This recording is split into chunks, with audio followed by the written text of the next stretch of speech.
Hi everyone. So in this video, we're going to continue to build on the stuff we talked about yesterday. So in yesterday's video, we talked about how basically like what information the first and second derivative tell you about the graph of a function. And so today we're going to basically apply those ideas and actually kind of from scratch sketch some graphs. So we're going to start with a function without really any idea what that function looks like. And by taking the derivatives and kind of analyzing where is the function increasing and decreasing, where is it concave up and concave down, we'll be able to kind of put those pieces together and actually sketch what the graph of the function looks like. So before we get into those examples, I want to just remind you what we were talking about yesterday. So yesterday we talked about how the first derivative basically tells you whether your original function is increasing or decreasing, right? So if the first derivative is positive, then your original function f of x is increasing. So we saw yesterday that like for a given function, there will be parts of the graph where it's increasing, parts where it's decreasing. So typically when we talk about increasing and decreasing, we're not talking about the function as a whole, we're talking about at a particular point or on a whole interval. And then if the derivative is negative, the first derivative, that tells us that our original function is decreasing.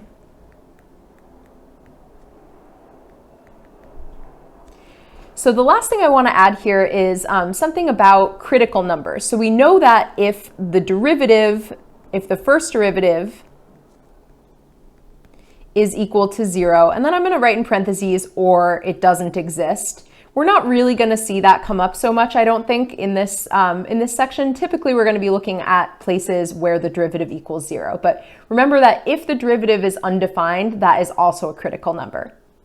So if f prime of x equals 0 or does not exist, and actually let me just change this. I'm going to say f prime of c so that we can refer to a particular number.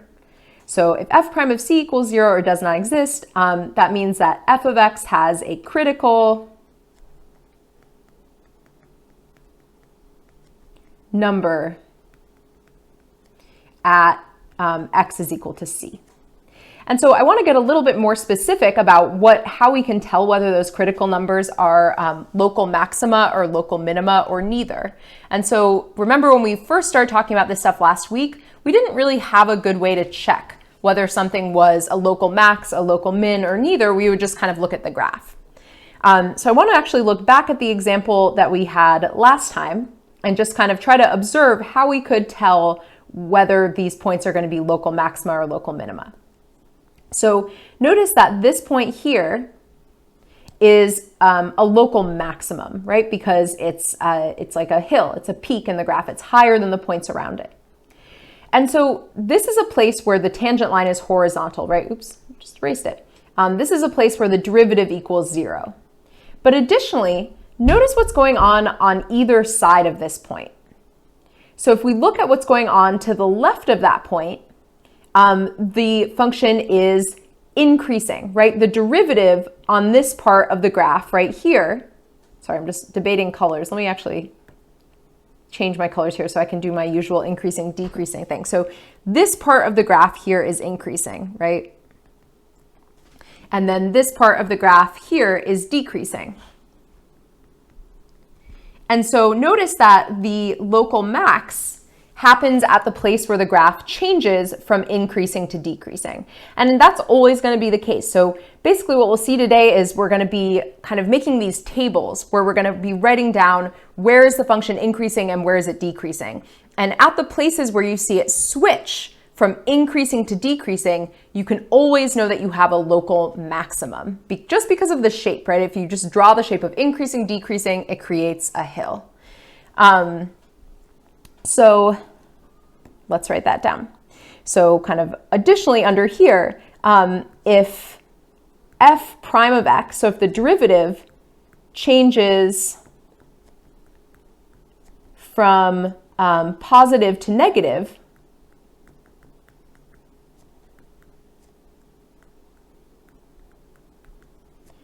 at x is equal to c, that tells us that there is a local maximum.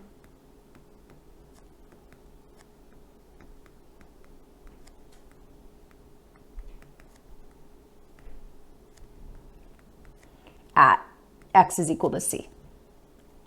Because if the derivative changes from positive to negative, that means that the graph goes from increasing to decreasing.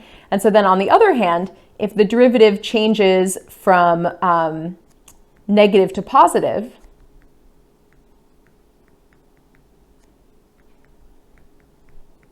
at x is equal to c, there is a local minimum at x is equal to c. So let's just check that out real quickly in this graph. So on this next part of the graph, we can see that the graph changes from decreasing to increasing again. And so we have a local min. So we have a local max at the place where they change from increasing to decreasing, local min decreasing to increasing. Okay. So next thing is the second derivative. What does the second derivative tell you about the graph? Well, so we saw basically a couple of things yesterday. So we saw that if the second derivative is positive, that tells us that f of x is what's called concave up. And so concave up basically just means that the graph kind of curves upward, like it has a shape that looks like a cup that is held upright, vaguely speaking. And then similarly, if the second derivative is negative, that tells us that f of x is concave down.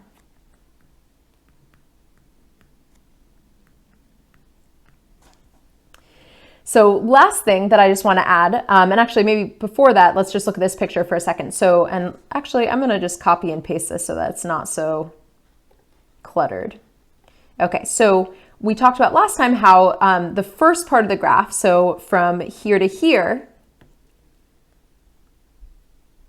this part of the graph is concave down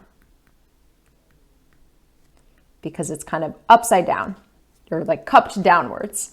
And then this part of the graph here is concave up.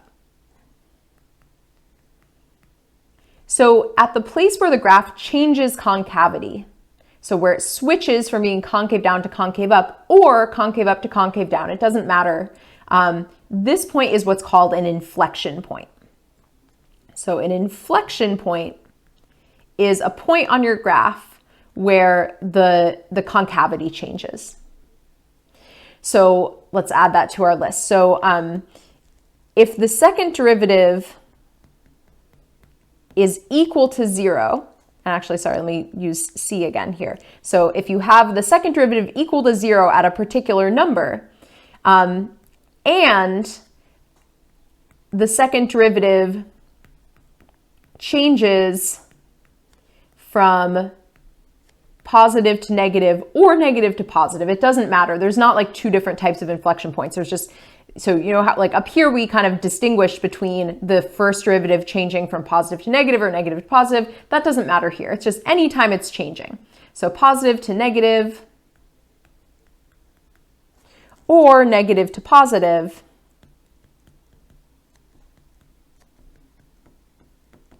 Then we say that f of x has what's called an inflection point.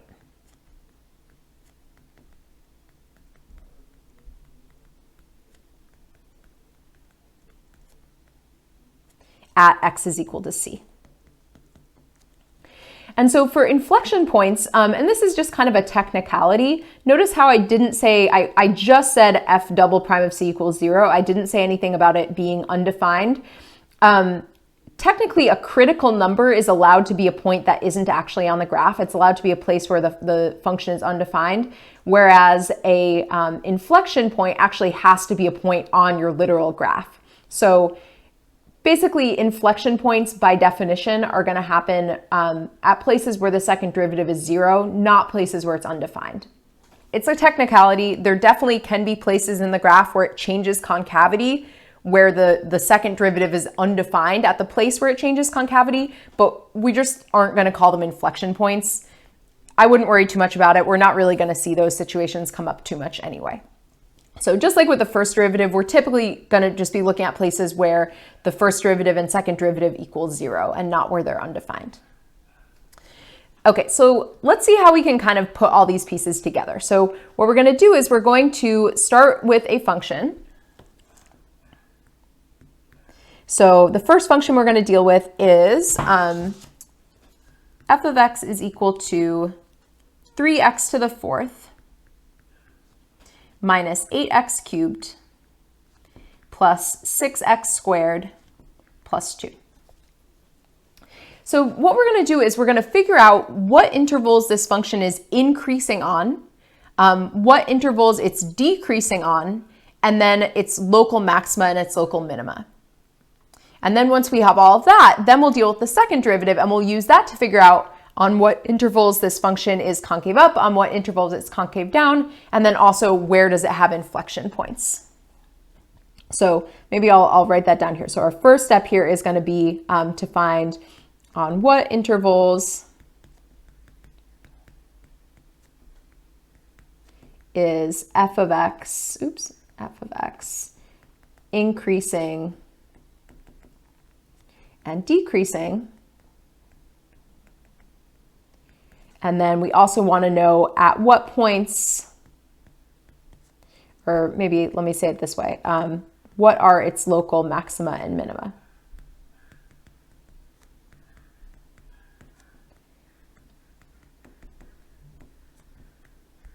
So there's going to be like a really kind of organized way to go through this. So basically what we're going to do is we're going to start by taking the first derivative and setting it equal to 0, because that will tell us the places where the derivative equals 0. Once we know the places where the derivative equals 0, we'll kind of use those numbers to split up all real numbers into intervals. And on each of those intervals, we'll try to figure out whether the derivative is positive or negative. So I know that's a lot to say in a sentence, but you'll see how it goes as we get there. I just wanted to kind of give you an overview. So first thing we're going to do is take the derivative. So f prime of x is going to be equal to 12x cubed minus 24x squared plus 12x, and that's it, right? Plus 0. And so what we're going to do is we're going to set this equal to 0. So 0 is equal to 12x cubed minus 24x squared plus 12x. So before we go and solve this, or maybe like the first step in solving this, right, would be we can divide everything by 12, and that's going to make things a lot easier to solve. So if we divide everything by 12, we're left with x cubed minus 2x squared plus x. So now we can think, okay, what can we factor out from everything? And let's try to actually factor this, and that's what it will enable us to find our solution. So we can factor out an x, and then we're left with x squared minus 2x plus 1. And then the part in the parentheses factors even further, and so we get x minus 1 times x minus 1. And so this tells us that the places where f prime of x equals 0 are at x is equal to 0 and at x is equal to 1.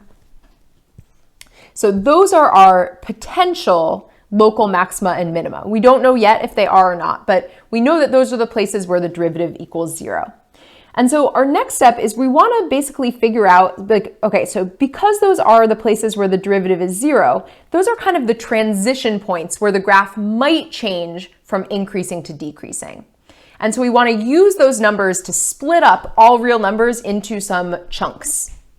So if you have all real numbers, like picture kind of a number line here, and we're taking out the number 0, so here would be 0, and then we're also taking out the number 1, we want to write down basically all the other numbers because we already know the derivative is 0 at those two numbers. We just want to kind of figure out what's going on these other intervals.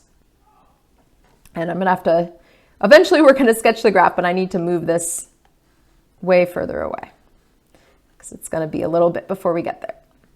Okay, so basically I'm going to make this table where in this table we're going to be putting, and maybe let me just change color because we're slightly changing what we're doing here. So on this table, we're going to list all of our different intervals, again, split up based on those 2 points. And then we're going to test each of those intervals and figure out whether the first derivative is positive or negative. And then based on that information, that's going to tell us whether f of x, our original function, is increasing or decreasing. So what's our first interval? The first interval is going to be negative infinity up to 0. And we don't want to include 0 because we know already that when x equals 0, the derivative is 0. So that's not what we're testing. And then we have all the numbers between 0 and 1. And then we have all the numbers from 1 on. Okay, so how are we going to test whether f prime of x is positive or negative? We're going to just literally plug in numbers, right? We know what our derivative is. So, oops, sometimes my screen doesn't want to scroll. Let me see, maybe my mouse will work better. There we go. So here's our derivative, right? F prime of x. And we just want to plug in numbers to that and see whether we get something positive or negative. So we're basically just going to choose for each of these intervals, we're going to choose one number that lies in the interval and plug that into our derivative. So maybe let me write down again what the derivative was so that we have it handy. So the first derivative was 12x cubed minus 24x squared plus 12x. So for example, what would be maybe the very easiest number that you could plug in that lies in the interval between negative infinity and 0? Well, -1, I would say, would be the easiest number. You can't plug in 0 because 0 is not in this interval, right? We're never plugging in 0 and 1. We already know the derivative 0 at those numbers. We're trying to find the numbers kind of around them. So if you were to plug in -1, I'm not going to put you through all this arithmetic, but you would get -48. So because that one number we tested gave us a negative result, we can actually conclude that this entire interval has a negative derivative. So why is that? It's because 0 and 1 are the only places the derivative is 0. So we know those are the only places where the function could possibly change from increasing to decreasing. And so we know that from negative infinity up to 0, whatever is happening in terms of whether it's negative or positive, that is going to happen for the whole interval. Because if it were to change, well, then we would have another place where the derivative was 0. So that tells us that our function f of x is decreasing on the interval from negative infinity up to 0. So let's try something from the second interval. So this one, we can't really plug in an integer, right? We have to pick like a fraction. So I would maybe do 1/2. That's probably the easiest number. That's between 0 and 1. And if you plug that into this function, you will find that you get 3/2. So that is a positive result. And so that tells us that our function f of x is increasing on that interval. And then for the last interval, everything from 1 on, well, let's plug in 2. That's probably the easiest number from that interval to plug in. So if you plug in 2, you would get 24. So notice that it's again increasing. So what that tells us, and we'll get more into this in a second, is that there's actually not going to be a local max or min at 1 because the graph didn't actually change. It's still increasing. Okay, so now that we have this information about whether the graph is increasing or decreasing, now we can look and use that to figure out what our local maxima and minima are. So notice that at x is equal to 0, the graph changes from decreasing to increasing. So what that tells us is that our graph, so think about decreasing, going down, increasing, going up, that tells us that we have a local minimum at x is equal to 0. And we actually want to know what the y-coordinate is because eventually we're going to sketch this. So let's write that down as a point. So if you were to plug in 0 into your original function, you would get 0, 2. because the original function was, where is it? Here we go. Original function has a +2. So if you plug in 0, you get 2. So that tells us that we have a local min at the point 0, 2. And then here, as we said, we have basically neither a local max or a local min. So what we'll see is that the graph will flatten out a little bit so that it has a horizontal tangent line, but it won't actually be a peak or a valley. Okay, so that's the first step. So now we have a lot of information about this graph, but we still want to figure out stuff about its concavity. So our next step is going to be to determine or find, how did I phrase it up here? I probably just said on which intervals, right? Oh, everything's going crazy.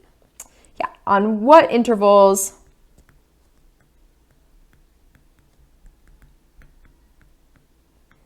is our original function f of x concave up or concave down, and then what are its inflection points? So the inflection points, again, are the places where it changes concavity.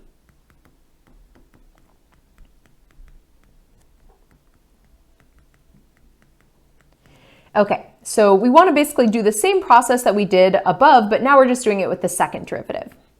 So the second derivative, so let's go back up to where we had the first derivative, right? The first derivative is right here. So the second derivative is going to be 36x squared minus 48x plus 12. So if we set that equal to 0, just like with the last one, we can start by dividing everything by 12, and that will give us nicer numbers to work with. So if we divide everything by 12, we get 0 is equal to 3x squared minus 4x plus 1. So you could solve this if you wanted to using the quadratic formula, but this does factor. So how does this factor? Well, we would know that we would need a 3x and an x, right? That's the only way that you can get 3x squared. And then we know that we need a plus 1 here. So we could either have plus 1 and plus 1, but that wouldn't give us a negative here. So we want to actually make it -1 and -1. So this tells us that our two solutions are either that 3x minus 1 equals 0, and that would give us 3x is equal to 1, or x is equal to 1/3. And then the other solution would be x is equal to 1. So those are not necessarily our inflection points, but those are at least potential inflection points. They're places where the second derivative is 0, so the graph might change concavity. And we're gonna, just like we did with the last stuff, we're gonna have to make a table to figure out what's actually going on. So we wanna think of a number line and kind of splitting that up using the numbers we found. So we found 1/3, so if we take 1/3 out of the number line, and we also found 1, and then we want to think about all the other numbers, because those are the places where we need to figure out what's going on with the second derivative. So what color did I use up here? Purple? Yes. I don't know what's going on with my touchscreen. Sorry, graph, we still need a little more space. Okay, so again, we're going to make a table where we're going to write down these different intervals, and then we're going to determine whether f double prime of x is positive or negative. And then we're going to use that to figure out whether f of x is concave up or concave down. Oops, that was not. There we go. Okay, so our intervals are going to be -infinity up until 1/3, 1/3 until 1, and then 1 on. So just like with the other one, we can do this by plugging in a number from each interval. So for example, for the first interval, so everything from -infinity up until 1/3, we could actually, in that case, plug in 0, right? 0 is in the interval from -infinity to 1/3. So let me again, I'll write down the second derivative again here so that we can look at it. So the second derivative was equal to 36x squared minus 48x plus 12. And so if you plug in 0, so that's our number from the first interval, we would get 12.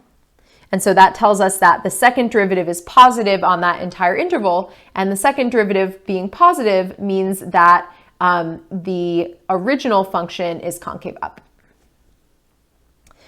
Then a number between 1/3 and 1, well, 1/2 is between 1/3 and 1. So if you plug in the number 1/2, you actually get -3. And so that tells us that the second derivative is negative on that interval, and so the function is concave down. And then if you want to plug in a number in the interval from 1 to infinity, well, 2 would probably be the easiest number to plug in. If you plug that in, you get 60, and so that tells us that once again, the graph is going to be concave up. So like we saw with the last one, we can then look at what's going on here to figure out the inflection points. So this tells us we have an inflection point at x is equal to 1/3. And so if you wanted to get that as an actual point, that would be 1/3, and then it's a little funny that I have a fraction and then a decimal, but I typed it into a calculator earlier and I got about 2.407. And then this also tells us that we have an inflection point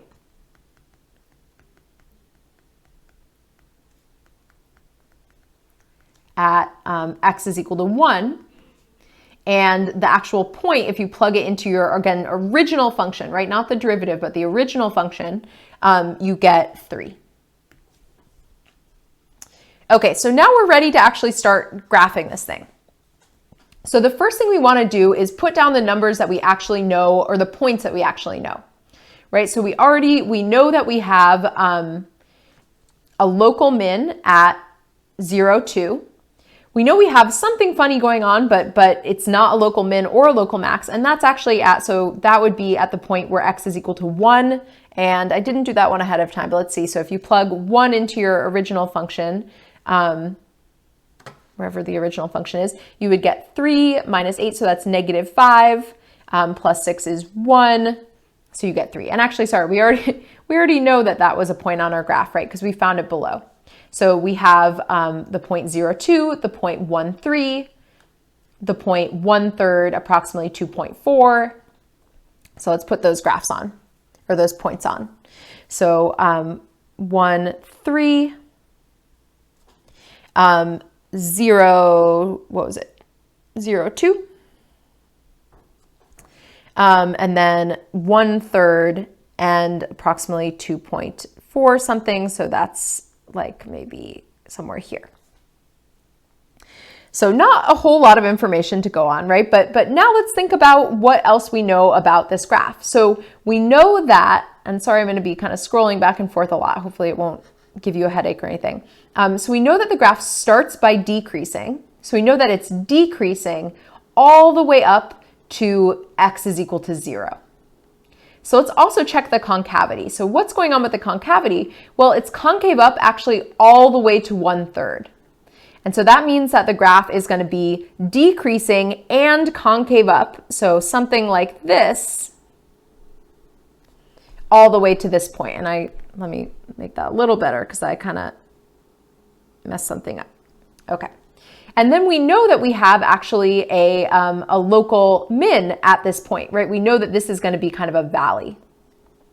Okay, so what happens next? Well, we know that from here on, the graph is going to be increasing. Like all the rest of the function is increasing except for x is equal to 1, and that's where the graph flattens out. So for the rest of the graph, it's going to be increasing, and then we have to make sure that it's concave down from about 1/3 to 1. So it's going to be concave up all the way to 1/3, and then it's going to be concave down. So basically, it's going to continue to be concave up, right?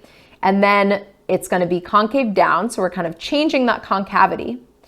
And then the graph continues to increase, right? So this point that happens at 1, 3 is going to be a place where the graph flattens out, but it's not going to actually be a local max or min. So our function ends up looking like this. So I know this actual practice of sketching the graph, it's definitely tricky. I don't think it's easy, and it's not something I would like ask you to do on a test. It's something that it's not really a practical skill you need these days, right? You can always just go to Desmos. But I like it as an exercise because I think it really helps you understand more deeply the relationship between the function and its derivatives. So let's look at the actual graph and see how well we did. So, I obviously knew what it looked like ahead of time, but we got it pretty correct, right? Even the color, I didn't even realize that. But yeah, so we can see that, it has this local min, it has this it has this flattening out point that's also an inflection point, and then it has another inflection point somewhere around here where it changes from being concave up to concave down, and then it changes back to concave up. So pretty close with what we had here. Okay, so we're gonna do one more example, and I know these examples take a really long time, so yeah, this might be kind of a longer video.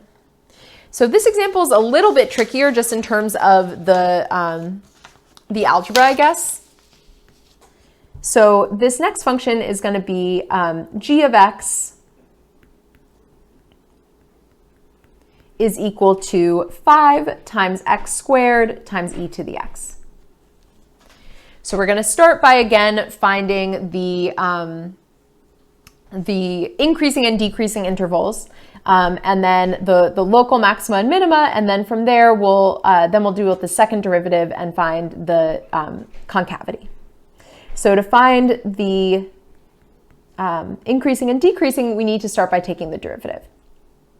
So the derivative in this case is going to be a product rule, right? So if we start by taking the derivative of 5x squared, that's going to be 10x times e to the x. And then the second part of the derivative would be e to the x times 5x squared. So we want to set that equal to 0 to find our potential local maxima and minima. So we have 0 is equal to 10 to x times e to the x plus 5x squared times e to the x. And at this point, like with the other one, we might as well start by just dividing everything by 5, right? We have a common factor of 5 everywhere. So that gives us 2x e to the x plus x squared e to the x. So even though this one isn't a polynomial, like with the last one, we want to try to factor. So what can we factor out of both of these? Well, they have a common factor of x. And sorry, actually, they have a common factor of x, but actually let's factor out the e to the x first. So if we factor out e to the x, we're left with 2x plus x squared. And then we can factor that even further because 2x and x squared both have an x in them. So we can write this as e to the x times 2 plus x. So this gives us 3 possibilities. E to the x is equal to 0, x is equal to 0, or 2 plus x is equal to 0. So e to the x is never equal to 0, right? That there's no number you could plug in for x that would give you 0, and so that part doesn't really contribute anything. So x is equal to 0 is one of them, and then this other one gives us x is equal to -2. So those are the 2 numbers we're going to use to create our table. So when we're creating our table, again, we're thinking of splitting up a number line and taking out the points where we already know the derivative is 0. So we're going to take out the point at -2, and we're going to take out the point at 0. And I feel like my pen is acting up a little bit right now. Hopefully it won't be an issue. And we'll write down these other intervals that we're left with. Okay, so we're going to make a table like we did on the last one. I don't know what is going on with my pen. I apologize. Oh my gosh. So we're going to figure out whether the first derivative is positive or negative, and then use that to figure out whether f of x is increasing or decreasing.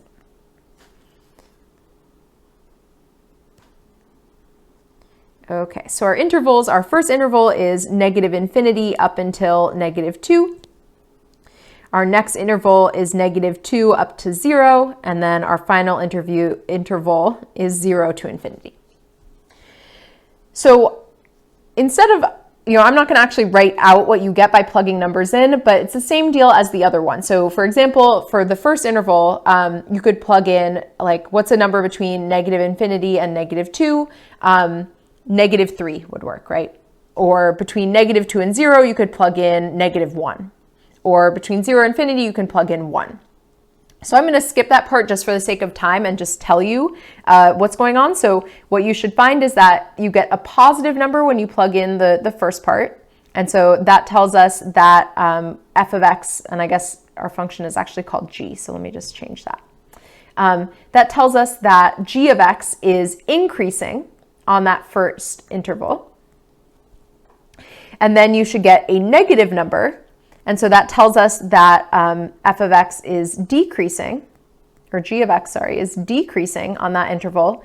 And then we get another positive result. So that tells us that, once again, g of x starts increasing. So this tells us that we have a, so increasing to decreasing means that we have a local max at x is equal to negative 2.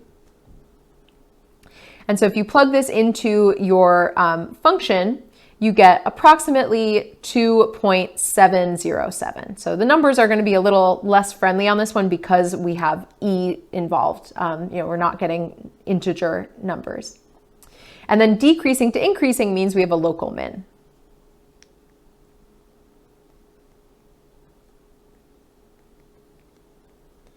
So local min at x is equal to 0. And so if you plug in 0, you get 0. Okay, so next part is now second derivative. So the second derivative is basically going to look actually a lot like the first derivative, right? Because our first derivative actually contained our original function in it. So we're going to see this kind of repetition happening. So let's write down again what the first derivative was. So g prime of x, I don't know why it's doing that. Okay, bear with me. I'm sorry if this gets messy. It's something, my pen is just acting strange. So g prime of x is going to equal, or we found already that g prime of x was equal to 10x e to the x plus 5x squared e to the x. So if we take the second derivative, I'm really sorry that this is so illegible. I'm hoping that I can still make this video work and I don't have to redo it. So the second derivative, we can start by taking the product rule on the first part. And so for the first part, we're going to get 10 times e to the x plus the second part of the derivative is going to be 10x e to the x.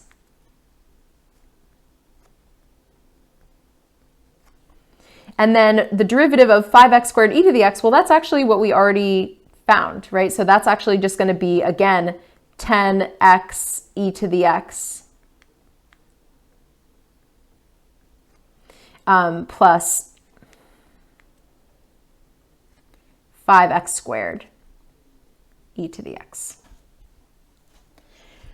Okay, so kind of a crazy looking derivative, but notice that we have some repeated terms here. So this is, we can combine two of our terms. So we have 10 e to the x plus 20x e to the x plus 5x squared e to the x. And then we can set that equal to 0. So like with the last one, let's start by dividing everything by 5.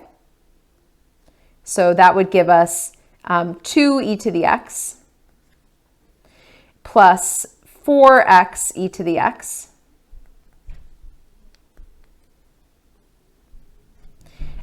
plus x squared e to the x. Okay, so where do we go from here? Well, once again, we can factor out an e to the x. So if we factor out e to the x, we're left with e to the x times 2 plus 4x plus x squared.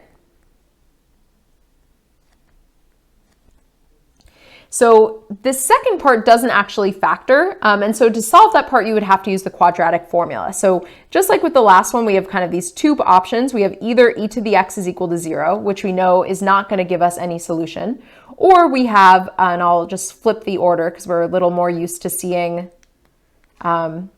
quadratic functions written like this. So 4x plus 2. Is equal to 0. So we can't solve that by factoring, so you actually have to use the quadratic formula. I'm not going to write it out, especially because this pen is really, oh, now it's acting normal. I hope this stays up. But I'm not going to write out all the steps of the quadratic formula, but if you were to use the quadratic formula, you would find that x was approximately equal to negative 3.414, and also that x is approximately equal to negative 0.586. So yeah, hopefully you all remember how to use the quadratic formula. And yeah, those are the numbers we get. So we can use these numbers to split up our all real numbers into intervals again. So we only have two numbers, right? Because this didn't give us any solutions, right? This part had no solutions. So negative 3.414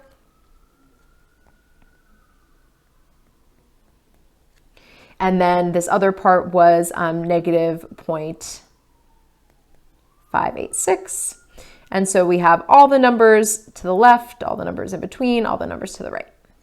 Okay, cool. So let's make our table.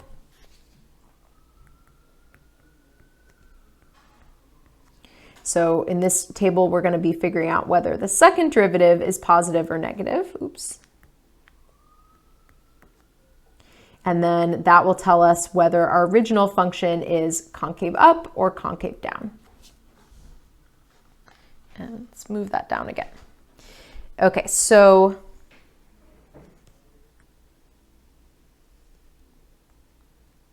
our first interval is negative infinity to approximately negative 3.414.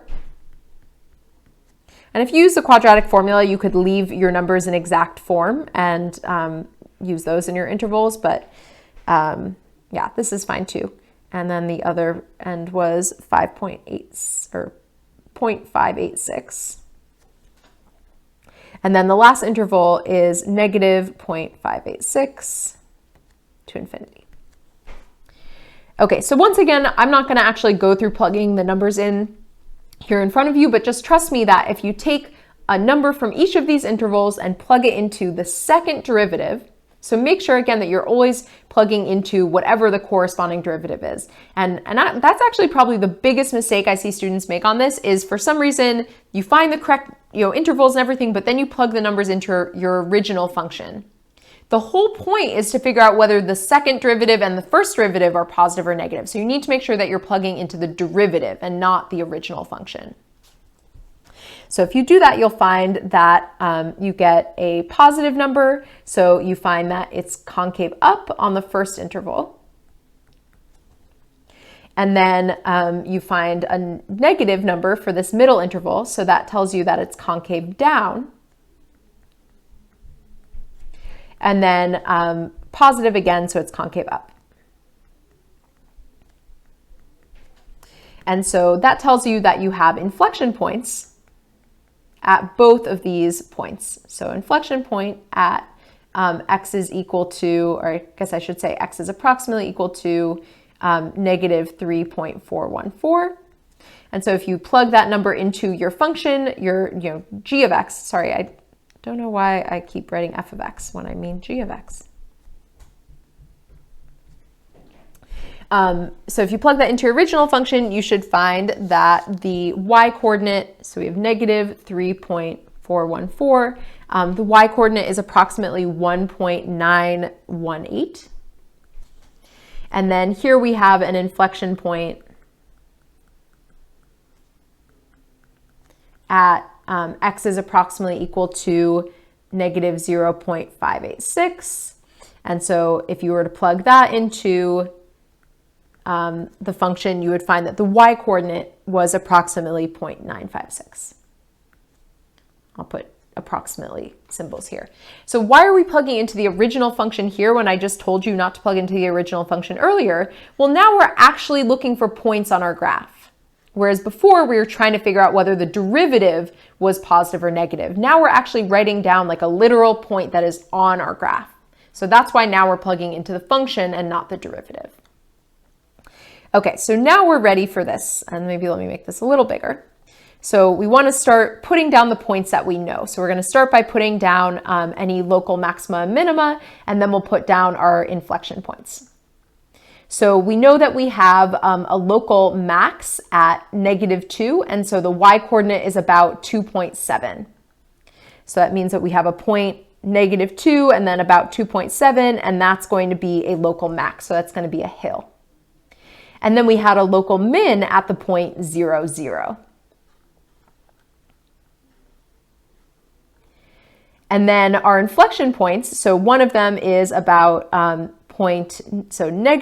0.586, and then the y coordinate is a little bit less than 1, so maybe that's somewhere like here. And then our other inflection point was at negative 3.414, and the y coordinate was a little bit less than 2, so maybe something like this. Maybe, let me move that a little closer to 3. Okay, so not a whole lot of information to go on, but let's try to use what we know. And then in this case, there's going to be a little bit more stuff that we want to think about. So, and actually, maybe let's bring that up before we try to sketch the graph. Let's think about what the ends of this graph are going to look like. So like we can kind of figure out maybe like what the shape of this middle part looks like, you know, if you got kind of connect the dots, but what's going to be going on at the other parts of the graph? Well, think about what would happen if you plug in. So let me remind you what our original function is, right? Our original function was g of x is 5x squared times e to the x. So what happens if you plug in a really big number to that function? Well, you're going to get a really big result. So, you know, without like actually drawing the graph, we know that this end of the graph is going to go up, right? Because if you plug in a really big number and you square it and you multiply it by e to that power and you multiply it by 5, that's going to give you a positive large number. What happens when you plug in a negative number? Well, you're going to kind of have this battle where if you plug in, like let's say you plugged in negative 100. Negative 100 squared is going to be a big positive number. But e to the negative 100 is going to be a very, very tiny fraction. And so in general, exponentials usually kind of win out in these situations. So because the exponential is going to kind of crush the polynomial part in some sense, we're actually going to see that the end behavior on this side is that the graph is going to kind of flatten out like that. And you could test numbers if you wanted to, but just to kind of get a general sense of where the graph's going before we start sketching it. Okay, so let's look at increasing, decreasing first and kind of figure out what's going on this first part of the graph. So, okay. So we see that the graph starts by increasing all the way up to -2. And then let's think about what the concavity is there. So the graph is supposed to be increasing all the way up to -2. It's supposed to be concave up before -3.4. So I'm going to start kind of sketching something here.